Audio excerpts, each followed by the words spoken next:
Olá, sejam bem-vindos a mais um episódio do Influencers da Indústria aqui no podcast, canal do YouTube Industrialização. E hoje nós vamos falar do criador da análise causa-efeito que a gente viu no último episódio, né?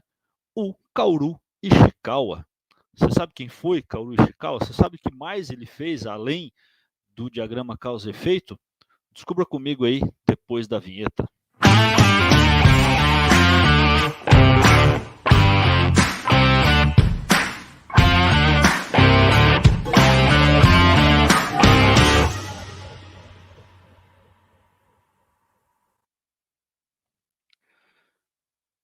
Pois é, pessoal. Então vamos falar um pouquinho do Kaoru Ishikawa, né, o criador aí do diagrama causa-efeito que a gente falou no último episódio. E é interessante o seguinte, o último episódio foi o diagrama causa-efeito, né, análise de causa-raiz, tá? Que é feita através do diagrama causa-efeito, né, o diagrama de Ishikawa mais os 5 porquês, e é uma das técnicas do Babok. Tá? Mas o diagrama causa-efeito ele é usado, quem vem do Lean, eu venho lá do Lean, né? Quem vem do Lean, quem estudou Lean quando era jovem, assim como eu, estudou diagrama causa-efeito, estudou análise causa-raiz. Quem fez Seis Sigma estudou análise causa-raiz. Quem começou lá na qualidade, aliás, antes do Lean, eu comecei lá na qualidade. E aí a primeira coisa que eu aprendi lá na qualidade foram as 7 ferramentas da qualidade. Né? E uma delas era a análise causa-raiz, diagrama causa-efeito, né? Diagrama de Ishikawa. E é interessante como essas coisas se conectam. Eu tenho falado para muitas pessoas que tem muito do Lean no Babok. Tem muito do Lean na extensão ágil do Babok. Para quem não conhece, não está chegando agora e não sabe o que é o Babok, a gente tem episódio aqui, né, falando e mostrando o Babok, mostrando o guia essencial também da análise de negócios, tá? Falando um pouquinho, né, o Babok é mantido lá pelo IIBA, Instituto Internacional da Análise de Negócios, né? E a gente falou dele, agora vem falando de algumas técnicas, falei do Ishikawa e agora vou falar do Kaoru Ishikawa. Pois é, o Kaoru Ishikawa, ele nasceu nasceu em 1915, né, e faleceu em 1989. Ele nasceu em Tóquio, no Japão, e era o filho mais velho de 8 filhos do Ichiro Ishikawa. Ele foi educado numa família com bastante tradição industrial. Ele se graduou em Química na Universidade de Tóquio em 1939 e de 1939 a 1941 ele trabalhou no Exército como técnico naval, olha aí. Depois disso ele foi trabalhar na Nissan, né, só que era a Nissan Liquid Fuel Company, que era uma empresa de combustível do grupo Nissan, trabalhou lá até 1947. E ele também exerceu, né, na área de ensino de engenharia na mesma universidade lá em que ele se formou. Então também foi professor lá nas áreas de engenharia. E ele entrou para a União Japonesa de Cientistas e Engenheiros, né, que é a JUSE, que é um grupo de pesquisa de controle da qualidade. E ele aprendeu os princípios do controle estatístico da qualidade desenvolvido por americanos, né? E aí o Kaoru Ishikawa traduziu e integrou esses conceitos de gerenciamento de ninguém mais, ninguém menos que William Edward Deming e do Joseph Moses Juran, né? O Deming e o Juran. Então ele traduziu essas coisas para o sistema japonês. Então, olha só onde o Ishikawa foi beber, né? A fonte onde ele foi beber, e aí ele difundiu muita coisa do Deming e do Juran lá para as indústrias, né? Para o conceito aí de controle de qualidade japonês.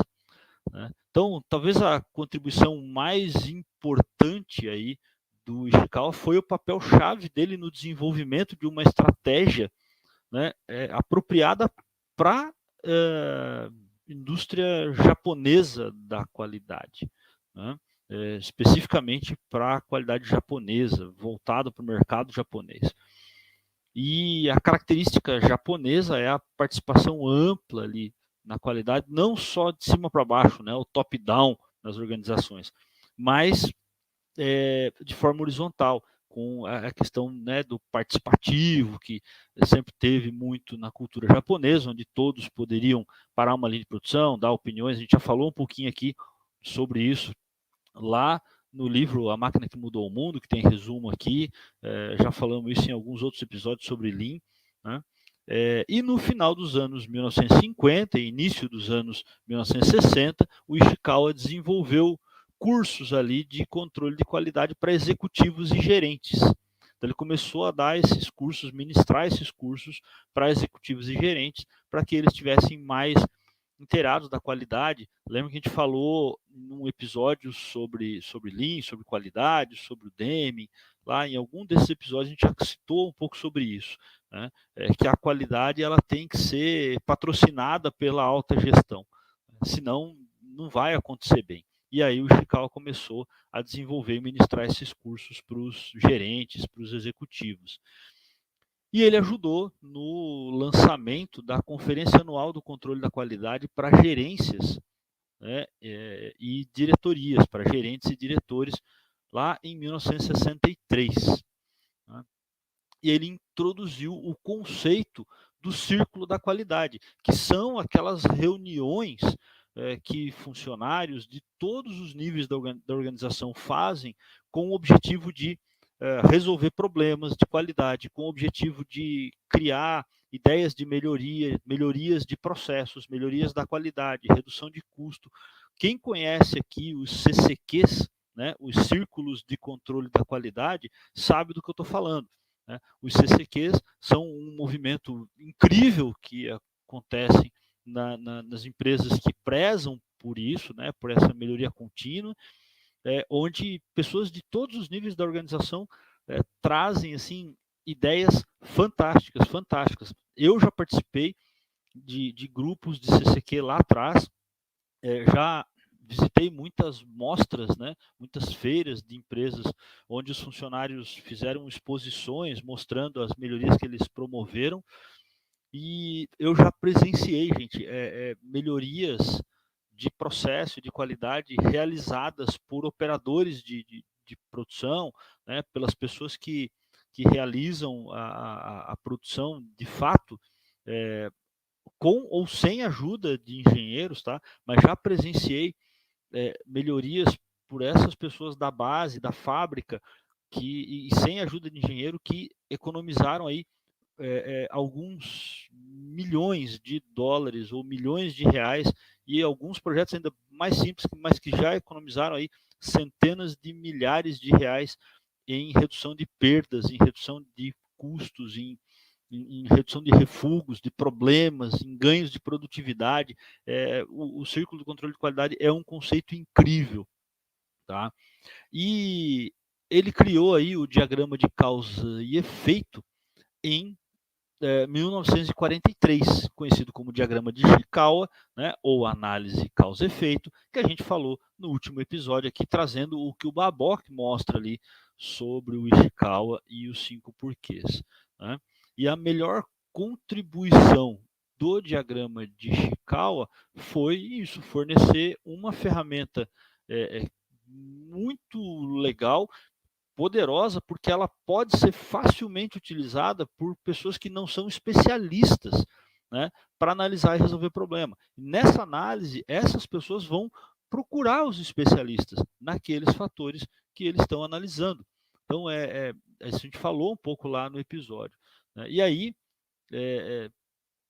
com isso, o Ishikawa teve aí bastante notoriedade, mas não só para isso, né? Ele construiu assim essa comunicação entre o que ele fazia com as coisas do Deming, né? Que acabou se tornando colega aí de trabalho do Ishikawa, e aí eles começaram a usar isso em larga escala. E aí o Ishikawa e o Deming usaram o diagrama como uma das primeiras ferramentas, né, de gestão de qualidade no processo, né, realizados ali pela operação. Né? Então, o diagrama de Chickawa foi um dos primeiros aí a ser utilizado diretamente pela operação. Né? Isso foi muito legal. O objetivo do Ishikawa com essas coisas foi mudar a forma como as pessoas pensavam, né, sobre os processos da qualidade, sobre os problemas que a qualidade enfrentava e, inclusive, sobre o processo, assim, a forma de pensar a respeito do processo de análise e solução de problema. Porque depois do Ishikawa vem muitas outras coisas. Né? E a noção do Ishikawa com relação a controle da qualidade, né, era que todos os integrantes, né, da organização, o que ele pensava, né, a filosofia do Ishikawa, o que ele pensava era que uma mudança, precisava ter uma mudança de mentalidade de todas as pessoas da organização, principalmente da alta gestão. Né? Como a gente comentou, e ele prezava bastante pela qualidade no atendimento pós-venda. Né? Então, o cliente ele continuaria recebendo o serviço mesmo depois de receber o produto, e esse serviço ele ia se estender, né, por todos os níveis hierárquicos da companhia. Então, todo mundo tinha que saber o que estava acontecendo no cliente. E então, de acordo com o Ishikawa, né, ele começou a difundir o conceito de que a qualidade é um processo contínuo, né, a questão da melhoria contínua, ela tem que sempre ser aperfeiçoada, tá? E ele acabou ajudando a difundir muito ali, a colocar mesmo em prática na operação as 7 ferramentas da qualidade, né? Que eram o diagrama de Pareto, o diagrama causa e efeito dele, o histograma, as folhas de verificação, gráficos de dispersão, os fluxogramas e as cartas de controle, o CEP, né? Que a gente já falou um pouquinho aqui quando a gente falou do Deming. Né? E ele apostou muito em ensinar isso para os gestores, ensinar isso para gerentes, diretores, né, até a alta administração. Todos tinham que ter uma noção do que era isso, todos tinham que ter um bom conhecimento de como essas ferramentas funcionavam, até para poder né, patrocinar o uso disso na operação. Né? Então, se for avaliar assim, a amplitude do trabalho do Ishikawa, né, foi produzir o que ele chamou ali de ideias novas da revolução do pensamento. Né? Então, realmente, hoje a gente está muito acostumado, né, depois de mais de 80 anos aí com essas ferramentas da qualidade, né, fica muito fácil, a gente aprende pronto, com templates, com tudo, mas na época foi uma disrupção aí no pensamento a respeito da gestão da qualidade, né, e da gestão de melhoria contínua como um todo. Né? Então, o Ishikawa chamou isso, né, de revolução do pensamento sobre a qualidade, que poderia revitalizar a indústria. Lembrando que ele viveu ali o pós-guerra, né, a reconstrução da indústria japonesa. Né? E ele teve uma antecipação, uma aceitação, perdão, né? O Ishikawa teve uma aceitação muito grande das suas ideias, né? E ele recebeu bastante honras e prêmios ali, que mostra como essa revolução que ele falou foi bem sucedida. Né? A gente usa muita coisa aí que ele ou criou ou difundiu. Né? Então, uma das frases dele, muito interessantes, é: praticar um bom controle da qualidade é desenvolver, projetar, produzir e comercializar um produto de qualidade que é mais econômico, mais útil e sempre satisfatório para o consumidor. É aquela história, né? De que tem que ter qualidade e que tem que ser acessível a todos.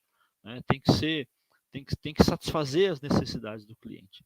Né? E outra frase dele bem interessante é, né, abre aspas para o Ishikawa aí, o controle da qualidade começa com a educação e termina com a educação. E aqui ele fala de educação no sentido de conhecimento, de aprendizado formal, né, de cursos, treinamento ostensivo. Então, vou começar a frase de novo, né? O controle da qualidade começa com a educação e termina com a educação. Para promover o controle da qualidade com a participação de todos, a educação em controle da qualidade precisa ser dada a todos os empregados, os participantes, do presidente aos operários na linha de montagem. Fecha aspas para o Ishikawa. Então, todos os participantes do processo têm que ser treinados. E a gente vê muitas empresas errando nesse quesito. Ou treina só a operação e a gerência nem sabe o que está acontecendo e não apoia o uso das ferramentas, da qualidade e tal. Ou treina a gerência e não tem repasse para quem realiza a operação, né? Ou treina a gerência e a operação, mas não tem um patrocínio da alta gestão quando precisa de recurso para realizar a qualidade. Então a gente vê muitas empresas errando nisso, né? E aí tem alguns livros interessantes que ele participa, né? E além disso, né, o Ishikawa ele contribuiu bastante, então, com pensamentos e com teorias, né, e material ali, para que acontecesse o que ele pregava, né? Controle de qualidade fácil de usar. Então, ele sempre pregou controle de qualidade fácil de usar, né? Implementou ali os círculos de controle da qualidade, né? E a visão compartilhada, né? Além disso, ele contribuiu bastante para o Kaizen, né? Ele teve alguns prêmios ali interessantes. Ele recebeu o prêmio Eugene L. Grant, da Sociedade Americana de Qualidade, em 1972. Então, olha só, reconhecimento aí da Sociedade Americana. Recebeu a medalha Blue Ribbon de 1977, concedida pelo governo japonês por conquistas na padronização industrial, que para a época foi muito importante. Ele recebeu também a medalha Walter Schirra de 1982. Em 1988, ele foi premiado com a Ordem dos Tesouros Sagrados, né, segunda classe, pelo governo japonês, né? Ele tem uma série de publicações, tem bastante, o Ishikawa produziu bastante coisa. Convido vocês a procurarem e fazerem uma busca na internet, especialmente nos links ali, talvez da Wikipédia, tem bastante publicação dele. E tem uma frase interessante, muito interessante mesmo, dita pelo Juran, né? Logo após a morte do Ishikawa, né? Que é o seguinte, abre aspas para o Juran. Há muito a ser aprendido ao estudar como o Dr. Ishikawa conseguiu realizar tantas coisas durante uma única vida. Na minha observação, no caso do Juran, ele fez isso aplicando seus dons naturais de forma exemplar. Ele se dedicava a servir a sociedade em vez de servir a si mesmo. Seus modos eram modestos e isso suscitou a cooperação de pessoas, de outras pessoas. Ele seguiu seus próprios ensinamentos, assegurando os fatos e submetendo-os à análise rigorosa. Ele era completamente sincero e, como resultado, era totalmente confiável. Fecha aspas para o Juran. Então, é bem interessante a história do Ishikawa, realmente tudo o que ele fez. A gente sempre olha muito para o Ishikawa, do diagrama de Ishikawa, e esquece que ele tem esse papel aí, né? Papel forte na criação e divulgação do Kaizen, dos círculos de controle da qualidade e de muitas outras, né? O próprio conceito ali das 7 ferramentas da qualidade, né? E esses prêmios todos que ele recebeu. Então, eu quis trazer aí o Ishikawa como influencer da indústria para vocês verem duas coisas aqui, né? O Ishikawa é muito mais do que somente o diagrama de Ishikawa, e essa intersecção entre a qualidade, o Lean e a análise de negócios. Beleza, pessoal?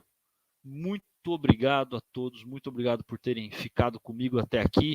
Curtam aí, compartilhem o episódio, diga se vocês gostaram, qual influencer vocês querem ver aqui nos próximos episódios, sobre qual influencer vocês querem que a gente fale, quais as técnicas do Baboque que vocês querem nos próximos episódios, qual que a gente prioriza aí dentre as 50 técnicas, e vocês querem que a gente traga mais aqui técnicas do Baboque e 7 ferramentas da qualidade para vocês, a gente pode também fazer vídeo sobre as 7 ferramentas da qualidade, podemos fazer vídeos sobre cada uma das ferramentas. Eu particularmente já trabalhei com todas elas, já implantei CEP e mais algumas coisas, já trabalhei com algumas coisas ali no Six Sigma, então se vocês quiserem, posso trazer isso para vocês aqui. Comentem aí no episódio, no Spotify, no YouTube ou lá no Instagram do Industrialização. Obrigado, pessoal, por terem ficado com a gente até aqui e até o próximo influencer da indústria aqui no Industrialização.